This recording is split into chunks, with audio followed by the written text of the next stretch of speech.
Moin, Herr Gedichens. Wir sind sehr froh, dass Sie heute zu uns gekommen sind. Zu uns, das heißt zum Niederdeutsch-Sekretariat, vertreten durch Frau Christiane Ehlers und zum Bundesrat für Niederdeutsch, vertreten durch Saskia Luther. Herr Gedichens, Sie sind uns ja schon lange vertraut und bekannt als Ansprechpartner Ihrer CDU-Fraktion für Fragen der Niederdeutschförderung und des Sprachenschutzes. Ich denke da nur an den beratenden Ausschuss zum Beispiel, an dem Sie regelmäßig teilnehmen. Und nicht zu vergessen, wir werden es jedenfalls nicht vergessen, Frau Ehlers und ich, es war unser letzter Besuch im Bundestag vor der Corona-Pandemie bei Ihnen. Und wir wussten alle drei nicht so richtig, wie es weitergeht. Aber mit der Niederdeutschförderung soll es weitergehen, auch in den nächsten 4 Jahren. Ja, und über einige Punkte, die wir uns so rausgesucht haben, würden wir uns gerne mit Ihnen unterhalten. Bundestag, das ist ein Stichwort natürlich für uns. Bundestagsdebatten sind für uns ganz, ganz wichtig, damit die Niederdeutschförderung sichtbar wird und auch in der Öffentlichkeit wahrgenommen wird. Die letzte Debatte 2017 ist zwar uns in der Sprechergruppe noch in sehr guter Erinnerung.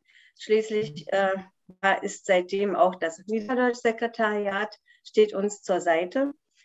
Aber wir würden gerne, dass auch in der kommenden Legislaturperiode Niederdeutsch und gerne auch die Minderheitensprachen zu einem Thema werden, über das debattiert werden sollte im Bundestag und natürlich auch eventuell es dann zu Beschlüssen kommt. Herr Gedichens, würde Ihre CDU-Fraktion, Ihre Partei unser Anliegen unterstützen? Ja, erstmal einen wunderschönen guten Morgen Ihnen auch, liebe Frau Dr. Luther und liebe Frau Ehlers. Auf die Frage habe ich quasi gewartet, weil Sie wissen, ich habe in der letzten Legislaturperiode wirklich alles unternommen, dass wir nach der Möglichkeit auf Plattdeutsch, Niederdeutsch, aber auch in anderen Sprachen eine Rede im Deutschen Bundestag zu halten, habe ich mit Nachdruck verfolgt. Und die Innenpolitiker waren da meine Ansprechpartner. Dr. Matthias Mittelberg ist der Ansprechpartner im Innenausschuss. Und wir waren auf gutem Kurs, wie man in Norddeutschland sagt. Und wir hätten es fast geschafft, in der letzten Wahlperiode noch eine Redezeit zu ergattern. Aber wie Sie schon richtig sagen, kam die Pandemie uns dazwischen. Die Innenpolitiker hatten sehr viel mit dem Thema Migration zu tun. Und als es dann nachher nur noch in Zoom-Meetings, so wie wir jetzt auch zusammenkommen oder in anderen, auf anderen Internetforen möglich war zu debattieren, war es nachher leider nicht mehr möglich, einen Termin zu finden in dieser Legislatur. Aber aufgeschoben ist nicht aufgehoben. Und sollte ich Mitglied des Bundestages auch in der 20. Wahlperiode sein, dann wissen Sie, dass ich ganz, ganz eng an Ihrer Seite stehe, damit wir diese Möglichkeit bekommen, Niederdeutsch, Plattdeutsch auch im Deutschen Bundestag wieder zu präsentieren, mal zu hören. Ich weiß, dass das die Protokollanten immer dann sehr stört. Man muss seinen Redetext dann abgeben bei der Bundestagsverwaltung. Aber mir hat das damals große, große Freude bereitet. Und vor allen Dingen, was ganz wichtig ist, ich habe ein riesengroßes positives Echo bekommen für meine plattdeutsche Rede in den sozialen Netzen überall. Und ich denke mal, das ist dann ja Ihr Anliegen, dass wir die Sprache präsenter machen in der Öffentlichkeit, eben auch beim Deutschen Bundestag präsent sind. Und in mir haben Sie einen großen Unterstützer und wie gesagt, ein neuer Anlauf in der neuen Wahlperiode. Das ist sehr schön, das freut uns sehr, Herr Gedichens. Und uns wäre auch sehr daran gelegen, dass der Anlauf nicht zu lange dauert, dass wir also möglichst nicht bis zum Ende warten, sondern vielleicht schon am Anfang, wenn es die aktuellen Bedingungen natürlich zulassen, versuchen, eine Debatte zu initiieren Sie natürlich, Ihre Fraktion wir können ja immer nur unterstützen und darum bitten. Das wäre sehr, sehr schön, Herr Gedichens, würden wir uns sehr freuen und natürlich auch über eine plattdeutsche Rede im Bundestag. Das kriegen die Protokollanten dann schon, das müssen die hinkriegen. Ja, Christiane? Sehr schön. Ein ganz wichtiger Bereich ist das Thema Jugend.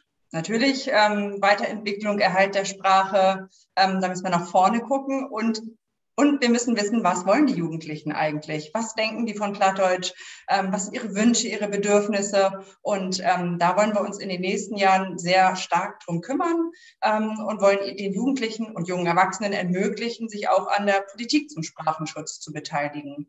Es müssen jugendpolitische Strukturen aufgebaut werden, die es für die niederdeutsche Sprechergruppe noch nicht gibt. Und da brauchen wir natürlich auch Unterstützung. Wir möchten schon dieses Jahr anfangen mit einer Werkstatt, wo wir gerne auch Jugendlichen die Möglichkeit geben möchten, mit Politikerinnen und Politikern ins Gespräch zu kommen. Und wir möchten jetzt konkret von Ihnen wissen, können Sie sich vorstellen, Sie und Ihre Partei uns zu unterstützen in diesem Vorhaben? Ja, liebe Frau Ehlers, ich sage mal, plakativ steht ja über allem die Überschrift Jugend ist unsere Zukunft. Und wenn wir an dieser Stelle die Jugend nicht mitnehmen, dann wird die plattdeutsche, die niederdeutsche Sprache irgendwann sterben. Und deshalb ist der gedankliche Ansatz, den Sie verfolgen, möglichst früh Jugendliche mit in niederdeutsche Projekte einzubeziehen, sie damit thematisch zu beschäftigen, mitnehmen. Das ist der richtige Ansatz. Und ich glaube mal, so kann es nur funktionieren. Denn sonst wird Niederdeutsch irgendwann mal eine tote Sprache. Und ich habe in unseren persönlichen Gesprächen immer wieder darauf hingewiesen, wir müssen alles tun, breit gefächert an die Schulen zu gehen. Wir dürfen das nicht nur projektbezogen sehen. Da gibt es ja viele, viele positive Beispiele.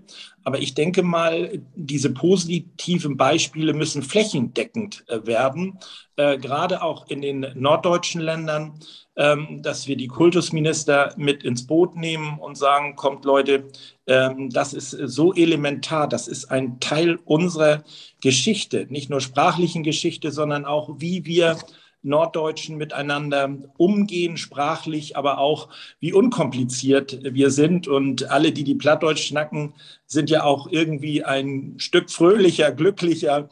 Und von daher müssen wir das dort, denke ich mal, verankern. Politisch ist das, denke ich mal, relativ unumstritten über viele Parteien.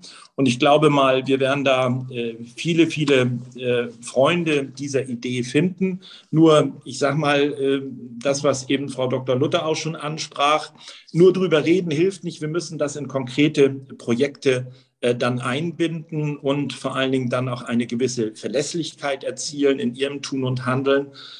Und dahinter steht natürlich auch immer der finanzielle Rahmen, weil ich sage das als Haushälter, ohne Moos nichts los. Auch das muss finanziell unterlegt werden und all Ihre Projekte möchte ich dann auch positiv begleiten, sodass Sie auch den finanziellen Rahmen dafür haben. Und ich habe bisher in meiner CDU-CSU-Fraktion, die Bayern haben da sowieso nichts gegen, weil die haben ja keine eigene Sprache, sondern nur Dialekte. Wir haben eine geschützte Sprache. Und von daher habe ich viele Mitstreiter, wenn nicht alle, die dieses Projekt positiv begleiten. Das freut uns sehr. Und ja, wir wissen, wie Sie uns ja auch in der Vergangenheit da schon sehr stark unterstützt haben und mit uns geholfen haben, Sachen bewegen zu können. Und vor allen Dingen die Verlässlichkeit ist genau das, was Sie ansprechen, was absolut notwendig ist.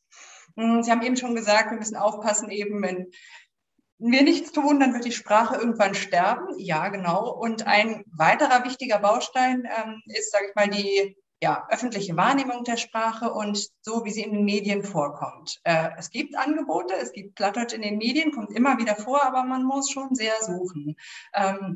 Und die niederdeutsche Sprechergruppe ist nicht zufrieden mit der Versorgung durch Plattdeutsch in den Medien. Und aus der Sprechergruppe, da besteht der Wunsch nach einer niederdeutschen Plattform, einer Medienplattform, eigentlich einem Hörfunksender, der digital erreichbar werden kann, öffentlich-rechtlich angebunden ist und wo ja, wir einfach uns darauf verlassen können. Da haben wir wieder das Thema Verlässlichkeit. Egal, wann ich reinhöre, ich höre Plattdeutsch. Ich höre was aus meiner Region berichtet wird, aber auch Themen, die aus der ganzen Welt berichtet werden. Also ein plattdeutscher Radiosender. Da haben wir eine Kampagne, die der Bundesrat gemeinsam mit dem Schleswig-Holsteinischen Heimatbund gerade ins Leben gerufen hat und wo wir immer mehr Unterstützer haben. Und da brauchen wir jetzt natürlich auch Unterstützung aus der Politik. Auch ganz konkret wieder unser Anliegen an Sie. Wie können Sie uns da unterstützen? Also ich sage mal, die Radiosender, Rundfunkanstalten sind ja Ländersache. Ich habe diesbezüglich aber schon unseren Ministerpräsidenten in Schleswig-Holstein angesprochen, der ja auch mit im Rundfunkrat sitzt, und auch die Innenministerin Sabine Süderlin-Waag. Ich bin da auf offene Ohren gestoßen, aber ich muss ganz ehrlich sagen, wir sind eigentlich schon ein Stückchen zu spät.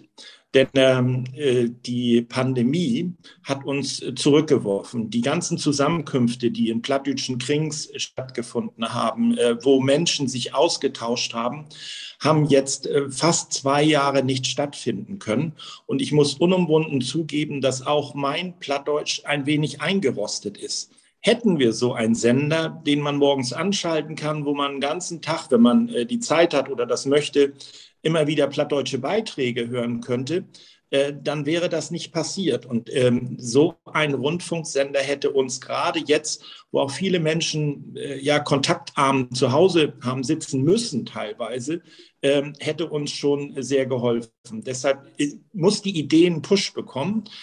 Und da müssen eben alle, die Einfluss haben auf die Länder, auf die Länderparlamente, die müssen wir alle mit ins Boot nehmen und müssen sagen, komm, das ist eine tolle Idee. Es gibt mittlerweile regionale Radiosender, die ein Programm machen nur für die Insel Sylt zum Beispiel oder hier für den Ostseeraum.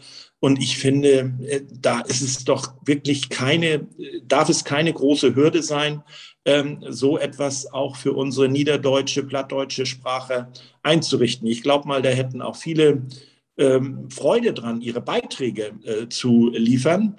Das ist ja nicht nur schwere Aufgabe für irgendwelche Moderatoren, die dann da in den Rundfunkhäusern sitzen, sondern ich glaube, es gäbe ganz, ganz viele Beiträge aus der Bevölkerung, die sich freuen würden, wenn dann deren Beitrag auf so einem Sender auch gebracht wird. Der NDR macht sehr viel, aber eben nicht kontinuierlich, und man muss schon sehr zeitgenau sich dann auch aufschalten. Herman Bettentow war ja immer eine gute Sache, auch im Fernsehen lief dann etwas, aber dass man wirklich dauerhaft morgens einen Knopf drückt und hört Plattdeutsch, das wäre wirklich ein tolles Ziel. Ich bedauere, dass wir das nicht schon haben.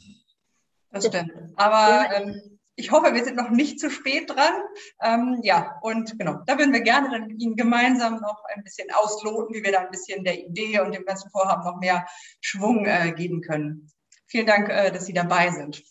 Ja, und vielleicht kann ich noch ergänzen, dem Bundesrat ist es auch in dem Zusammenhang sehr wichtig, dass das ja ein Angebot wirklich für alle 8 Niederdeutschländer ist. Also Sie wissen ja, ich komme nicht aus einem Küstenland,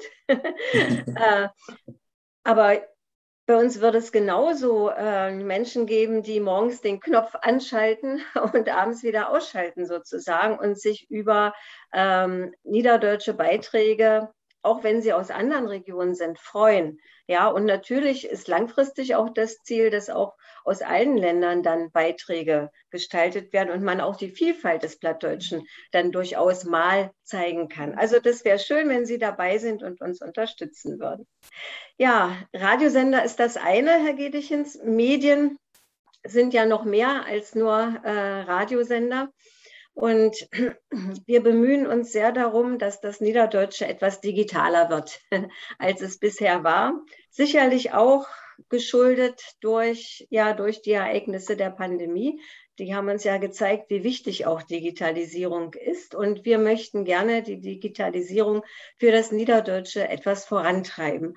Und wir haben auch ganz konkret ein konkretes Projekt, mit dem wir das machen möchten. Das ist das Onlinezugangsgesetz. Sie kennen das sicherlich. Das Onlinezugangsgesetz verpflichtet ja die Kommunen, die Länder und den Bund, bis Ende 2022 möglichst viele, wenn nicht sogar alle Verwaltungsvorgänge digital, online möglich zu machen. Ja, und das ist eine große Chance für die niederdeutsche Sprechergruppe und auch für die Minderheitensprachen, dass hier also die Formulare, die nötigen, die ja im Moment entwickelt werden, die dann online gestellt werden, eben nicht nur in der Standardsprache sind. Das ist sicherlich die erste Ebene, aber dass es weitere Sprachebenen gibt, unter anderem eben auch die Minderheitensprachen und unsere Regionalsprache Niederdeutsch. Auch da unsere ganz konkrete Frage: Könnten Sie uns helfen, einen Zugang auch zu finden zur Teilhabe an diesen Prozessen? Denn wir sind sehr bemüht darum und würden uns natürlich als Sprechergruppe auch einbringen. Aber uns fehlt ein bisschen der Zugang. Also ich war ja in der letzten Zeit immer so etwas wie ein Türöffner für Sie. Nicht nur was das Finanzielle angeht, sondern eben auch, dass man Menschen zusammenbringt, die in ihrem Sinne denken und auch handeln wollen. Und ich muss ganz ehrlich sagen, die Digitalisierung nimmt mehr und mehr Raum in unser aller Leben. Und wenn diese Vorlagen jetzt bis 22, wie Sie richtigerweise sagen, dann zugänglich sein sollen, kann ich mich nur an dem Beispiel orientieren, so wie ich es erlebe, wenn ich in meine Kreisverwaltung gehe, hier in Eutin, da steht an jeder Tür, ob einer Plattdeutsch schnacken kann oder nicht. Also wissen Besucher des Kreisbauamtes oder auch wenn sie bei der Zulassungsstelle sind oder beim Veterinäramt, wissen, hier kann ich Platt schnacken oder hier versteht man mich, auch wenn ich hauptsächlich Platt schnacke oder Hochdeutsch, wie auch immer. Und so müsste das dann natürlich auch mit den Vorlagen sein. Es wird natürlich ein gewisser Mehraufwand, aber ich denke mal, wir nehmen uns für so viele Dinge Zeit. Und wenn wir das tatsächlich pflegen wollen und wenn wir das öffnen wollen, dann gehört das auch mit dazu. Also auch hier haben Sie mich ganz eng an Ihrer Seite. Also da müssen wir dann konkret werden, beziehungsweise in unseren Ideen konkrete Vorschläge machen. Aber wie gesagt, ich denke, da kommen wir gut voran. Das hört sich gut an und auch da werden wir bestimmt nicht lange nach dem 26. September abwarten, Herr Gedichens. Denn 22 ist ja gar nicht mehr so lange weg und werden dann gerne auf Sie zukommen. Ja, Türöffner, das war auch ist ein gutes Stichwort, ein Türöffner in die Bundespolitik und auch in die Landespolitik kennen sozusagen, ist ja die Struktur des beratenden Ausschusses für Fragen der niederdeutschen Sprache. Dieses Gremium gibt es nun schon länger und wir nutzen das auch und freuen uns sehr, dass wir hier die Möglichkeit haben, also mit den Parlamentariern, mit dem zuständigen Ministerium und mit den Landespolitikern ins Gespräch zu kommen. Unsere Erfahrung ist die, dass die beratenden Ausschusssitzungen nicht immer wirklich der inhaltlichen Diskussion so ganz förderlich sind, aus verschiedenen Gründen heraus. Und wir würden gern diese länderübergreifende Zusammenarbeit, die ja auch der Bundestagsbeschluss von 2017 eigentlich vorsieht, also für uns ist das noch ausbaufähig, ja, diese Zusammenarbeit. Könnten Sie sich vorstellen, dass Sie und Ihre Partei, Ihre Fraktion vielleicht auch noch andere Strukturen sich vorstellen können? Oder meinen Sie, es ist sinnvoller, die Strukturen, die wir haben, also den beratenden Ausschuss, vielleicht intensiver zu nutzen? Und wenn ja, wie? Das wäre unsere konkrete Frage an Sie. Naja, wie effektiv ein beratender Ausschuss ist, hängt natürlich immer sehr von den Personen ab und was die einzelnen Personen, auch egal welcher Partei sie angehören, für Schwerpunkte setzen. So, und dass da nicht immer dann mit der Vehemenz vielleicht oder in der Intensität diskutiert wird, wie Sie sich das wünschen, kann ich an der einen oder anderen Stelle nachvollziehen. Aber wenn es darum geht, länderübergreifend zusammenzuarbeiten, müssen wir uns auch noch andere Plattformen suchen. Ich zum Beispiel habe mir überlegt, weil wir haben in der CDU-CSU-Fraktion, wobei CSU nicht teilnimmt, so einen Küstenkreis.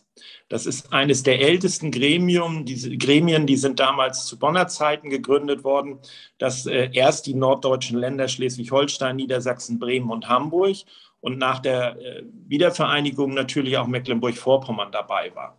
Damit decke ich schon mal alle norddeutschen Länder ab und ich finde, in diesem Küstenkreis, wo natürlich maritime Themen dominieren, könnte man auch mal so ein sprachliches Thema unterbringen. Ich weiß von der SPD-Fraktion, dass die das Küstengäng nennen. Da handelt es sich um die gleichen Bundesländer. Also dort mal Flagge zeigen, Präsenz zeigen und die Anliegen, die Sie haben, dann auch thematisch nach vorne bringen. Ich glaube, das stößt auf großes Interesse. Ich habe unseren Vorsitzenden vom Küstenkreis das schon mal vorgeschlagen und habe, so wie Sie jetzt, an mehreren Punkten gesagt, wir müssen am Anfang einer Legislaturperiode tätig werden und diese Ideen dann auch verwirklichen, weil das haben wir in der vergangenen Legislatur erlebt, dass die Zeit wahnsinnig schnell läuft und wenn dann noch so etwas wie eine Pandemie dazwischen kommt, viele Projekte, die man vor Augen hatte und eigentlich auch realisieren wollte, dann nicht mehr realisierbar waren. Aber ich bin, so wie Sie auch, auf der Suche nach mehreren Plattformen, damit wir diese länderübergreifende Zusammenarbeit realisieren können.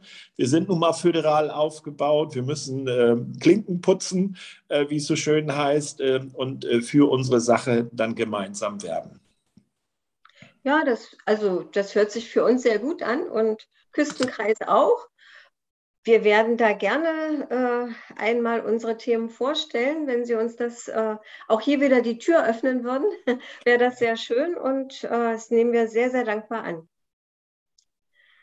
Ja, Christiane. Ja, nu kommt wie so Pilütten auf Ento von uns Schnack hier. Und ja, wir haben aber viele Themen schnackt und wir würden nur ganz gern nochmal von Sie beten, wo braucht die plattdeutsche Sprache in den nächsten Jahren deutlich mehr Stütt und Stöhn? Vielleicht kann Ihnen von den Themen werden, die wir haben, vielleicht habt ihr da auch noch andere Sachen, wo Sie sagt, dass da müssen wir auch noch hinkicken, das dürfen wir nicht vergessen. Das ist gar nicht so einfach. Wir müssen einfach mehr Plattdeutsch schnacken. Das ist die Schlüssel für jede Tür. Und wir müssen Plattdeutsch schnacken, egal ob wir mit Kindern zusammenkommen, mit Jugendlichen oder mit älteren Lüd. Mit älteren Lüd ist das viel einfacher. Wenn ich in ein Pflegeheim gehe, dann habe ich immer an dich Lüd sitzen, die Plattdeutsch schnackt, die Plattdeutsch verstaut. Und die sich freut, wenn ein ob Plattdeutsch in so ein Pflegeheim reinkommt. Aber wie mit unser Ledergoat, wie mit mehr Plattdeutsch singen, das gibt Riemels. Und die sind so, ja, jetzt sage ich mal auf Hochdeutsch, niedlich oder so ingänglich. Das selbst Leute, die nie Plattdeutsch schnacken, dort, das verstaut, die kriegt ein Grin im Gesicht und von daher ist das wirklich eine große Aufgabe für uns alle, für all die noch Plattdeutsch schnacken wollt, könnt und die dieses Sprach wiedertragen wollt. So, und ja, das, was ich kann, will ich tun. Ich bin ganz eng an Josit. Ich habe auch Lektüre immer, das kriege ich ja immer von Joto geschickt. Also ich lese das alles mit großem Interesse. Und ich glaube, sie beiden, sie wissen, dass sie in mir einen großen Verfechter haben für das Anliegen, Plattdeutsch zu pflegen, zu hegen. Und ja, ich will Anne sieht von den niederdeutschen Frauen und will dort helfen, wo ich helfen kann. Vielen Dank, Herr Gedichens. Und wie weht, dass wir in See wirklich einen Mann habt, der achter uns steht und der uns auch hilft, der nicht bloß schnackt, der auch, sag ich mal, helfen seid. Und ich glaube, wir wären nicht da, wo wir nur sind, wenn sie uns nicht hier und da zum Betten die Türen aufgemacht haben. Ja, wie gesagt, vielen Dank und hartlich Grüßen noch Fehmarn und auch bald in Berlin, würde ich sagen. Ja, ich würde mich freuen. Alles Gute und bleib bald gesund. Ja. Wie Sie auch.